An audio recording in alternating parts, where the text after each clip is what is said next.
China, India, turkey, Indonesia, তারা এই রিজেনারেটেড fibre প্রচুর প্রোডাকশনে গেছে এবং সেইটা হলো উড প্লাম থেকে, উড প্লাম। এবং চায়নাতে যেটা হচ্ছে যে বাঁশ থেকে ব্যাম্বো ফাইবার, এবং ব্যাম্বো ফাইবারটা তো আমাদেরও আসলে সম্ভবত পাকিস্তান চলে কর্ণফুলী রেওয়ান যেটা বলা হয়, যেটা কাগজ এবং ফাইবার উৎপাদন হতো আমাদের, কিন্তু আমরা আসলে ওই জিনিসটাকে আর ওইভাবে ধরে রাখতে পারি না।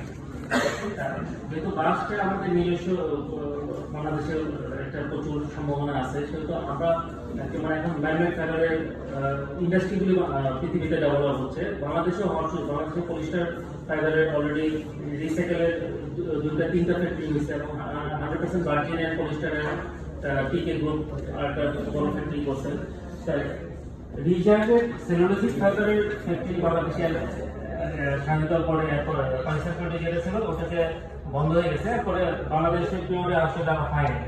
এখানে রিজেনারেটেড ফাইবারের ফ্যাক্টরি হওয়ার প্রচুর সুযোগ আছে, এবং সেটা যদি ব্যাম্বো ডিসকাস হয়, ব্যাম্বো ডিসকাসে কোনো অ্যান্টি ব্যাকটেরিয়া, এটার ফাইবারের কোয়ালিটি এবং স্কিনের সাথে খুবই, বিশেষ করে বেবিদের জন্য এবং আন্ডার গার্মেন্টসের জন্য ব্যাম্বো ডিসকাস ফাইবারটা খুবই স্বাস্থ্যের জন্য ভালো, স্কিনের জন্য ভালো, এবং এটা ভ্যালুয়েড। এবং ইন্ডিয়া, চায়নাতে যে ব্যাম্বো ফাইবারগুলি বাংলাদেশে নিয়ে আসতেছে, আমরা নিজেরাও নিয়ে আসছি, নিয়ে এসে ফেব্রিক তৈরি করতেছি, এটার প্রাইসটা অনেক বেশি।